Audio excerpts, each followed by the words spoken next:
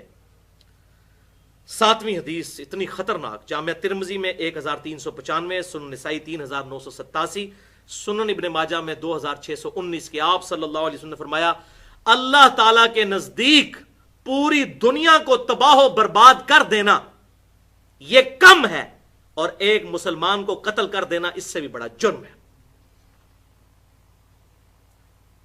پوری دنیا کو تباہ و برباد کر دے، یہ اللہ تعالیٰ کے نزدیک اتنا بڑا فساد نہیں جتنا ایک مسلمان کا قتل. لیکن یہاں کتنا ہلکا ہے، ایک چڑیا مار دیا، انسان مار دیا، برابر ہے. وَلِعَاذُ بِاللَّهِ تعالی. 8ویں حدیث، سنن نبی داؤد میں 4270، سنن نسائی میں 3984 کہ آپ صلی اللہ علیہ وسلم نے ارشاد فرمایا، یہ بہت کریٹیکل حدیث تھی، اس کو میں نے اینڈ پہ رکھا ہے اور یہ بہت کڑوی ہے، شاید مشکل سے ہمیں ہضم ہو. آپ صلی اللہ علیہ وسلم نے فرمایا اللہ تعالیٰ ہر گناہ کو معاف کر دے گا سوائے اس کے کہ کوئی شخص شرک کی حالت میں مرا، یا سوائے اس شخص کے کہ جس نے جان بوجھ کے کسی دوسرے کو قتل کیا. دیکھ لیں، اب آپ سمجھ لیں اس آیت کا مطلب جو سورۃ النساء کی آیت نمبر 48 اور 116 میں آیا، بسم اللہ الرحمن الرحیم ان اللہ لا یغفر ان یشرک بہ. اللہ تعالیٰ اس گناہ کو کبھی معاف نہیں کرے گا کہ کوئی شخص اللہ کے ساتھ کسی قسم کا شرک کرے، لیکن اس کے علاوہ جو گناہ ہے معاف کر دے گا لمن یشاء، جس کے لیے چاہے گا. تو نہیں چاہے گا تو نہیں معاف کرے گا. اور وہ حضور نے اشارہ دے دیا کہ یا تو مشرک پھنس گیا قیامت والے دن، یا کسی انسان کو ناحق قتل کرنے والا. یہ نہ ہو کہ ہماری داڑیاں، ہماری نمازیں، ہماری پگڑیاں، ہمارے کلوتے نازلہ پکڑ کے ہمارے منہ پر مار دیے جائیں اگر کسی انسان کو ناحق قتل کیا. انسان کو، اور مسلمان کو قتل کرنا تو بہت بڑی بات ہے. ان اللہ لا یغفر ان یشرک بہ ویغفر ما دون ذلک لمن یشاء. بے شک اللہ تعالیٰ اس گناہ کو کبھی معاف نہیں کرے گا کہ کوئی شخص اللہ کے ساتھ کسی قسم کا شرک کرے. ہاں اس کے علاوہ کوئی گناہ ہے تو معاف کر دے گا، لیکن جس کے لیے چاہے گا. وہ بھی اوپن لائسنس نہیں ہے، اور وہ کسی ناحق کسی کو قتل کیا. وَلِعَاذُ بِاللَّهِ تعالی. اور سورۃ النساء کی 93 نمبر آیت میں پہلے بھی پڑھ چکا کہ جس نے جان بوجھ کر کسی مؤمن کو قتل کیا ہمیشہ دوزخ میں رہے گا، اور اس پہ اللہ کی لعنت ہوگی اور بڑے عذاب پہ مسلط کیا جائے گا اس پہ. اور اسی بھی میری مسئلہ نمبر 28 کے نام سے گفتگو ہے، قتل مسلم کی مذمت اور خودکش حملوں کی شرعی حیثیت. وَلِعَاذُ بِاللَّهِ تعالی. اب یہ 8 حدیثیں تو مکمل ہوئیں، ایک آخری حدیث میسج کے طور پر ہے، اس میں میری گفتگو مکمل ہوتی ہے. یہ صحیح بخاری اور صحیح مسلم کی متفقن علیہ حدیث ہے، متفقن علیہ حدیث. اور یہ حدیث کس موقع پہ؟ حضور صلی اللہ علیہ وسلم کے آخری خطبات میں سے. صحیح بخاری میں 4406، صحیح مسلم 4383، حجۃ الوداع والے چیپٹر میں. آپ صلی اللہ علیہ وسلم نے یوم النہر کو ایک خطبہ دیا. ایک تو آپ نے میدان عرفات میں خطبہ دیا تھا 9 ذی الحجہ 11 ہجری میں، 10 ہجری، 9 ذی الحجہ 10 ہجری. ایک اس سے اگلے دن جو قربانی کا دن تھا یعنی 10 ذی الحجہ 10 ہجری میں آپ صلی اللہ علیہ وسلم نے ایک خطبہ دیا. اس خطبے میں کافی الفاظ ہیں، وہ ڈیٹیل سے میں نے مسئلہ نمبر 66A میں بیان کیا ہے، محرم اور واقعہ کربلا سے متعلق 5 علمی پوائنٹس. لیکن اس کا کچھ حصہ میں یہاں پر ضرور بیان کرتا ہوں. بخاری اور مسلم کا متفق علیہ آپ صلی اللہ علیہ وسلم کے آخری خطبوں میں سے حجۃ الوداع کا خطبہ اور یوم النہر 10 ذی الحجہ کا. یہ آپ صلی اللہ علیہ وسلم نے فرمایا بے شک تمہاری جان نمبر 1، نمبر 2 تمہارے مال، نمبر 3 تمہاری عزتیں. ایک مسلمان کی یہ تینوں چیزیں جان، مال اور عزت دوسرے مسلمان کے لیے حرام ہیں. ان کی حرمت اسی طریقے سے ہے اللہ کے حضور جس طرح آج اس مہینے ذو الحجہ کی حرمت اور عزت ہے اللہ کے حضور، اس شہر مکہ کی عزت اور اس آج کے دن کی عزت ہے اللہ کے حضور یوم النہر کی. بالکل. اب ہم عبادتوں میں تو بڑے شیر ہوتے ہیں. یہ لوگ کہتے ہیں جناب ہم جو ہے وہ ذو الحجہ کا مہینہ حرمت والا مہینہ ہے اور مکے کا شہر بڑا متبرک ہے، اور اسی طریقے سے جو یوم النہر ہے وہ بڑی برکت والا دن ہے. تو اللہ کے محبوب صلی اللہ علیہ وسلم فرمایا اس طرح جس طرح ان چیزوں کی عزت کر رہے ہو اللہ کے نزدیک اسی طرح عزت ہے ایک مسلمان کی جان، مال اور آبرو کی. پھر آپ صلی اللہ علیہ وسلم نے فرمایا دیکھنا میرے بعد کافر نہ ہو جانا کہ ایک دوسرے کو قتل کرنا شروع کر دو. واضح الفاظ ہے، میرے بعد کافر نہ ہو جانا کہ ایک دوسرے کو قتل کرنا شروع کر دو. اور بتاؤ کیا میں نے اپنے رب کا پیغام تم تک پہنچا دیا؟ سب نے کہا بلا یا رسول اللہ، پہنچا دیا اے اللہ کے رسول صلی اللہ علیہ وسلم.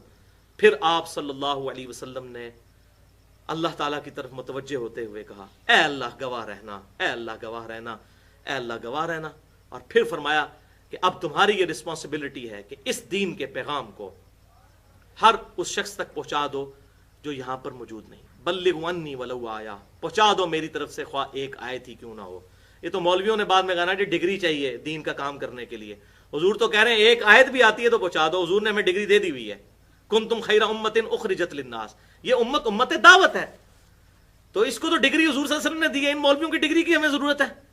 ہمیں اگر ایک آیت بھی، ایک بات بھی صحیح پتا ہے وہ ہم دوسرے مسلمان تک پہنچائیں گے. مولوی تو نہیں پہنچا رہے کیونکہ ان کی روٹی دین کے ساتھ جڑی ہوئی ہے. وہ تو روٹی کو سامنے رکھ کے کوئی بات بتاتے ہیں جس سے روٹی بند نہ ہو، اور اسی لیے مسلمانوں کو جو ہے وہ ڈیوائیڈ کر کے رول کر رہے ہیں اور ہم ان کے ہتھے چڑھے ہوئے ہیں.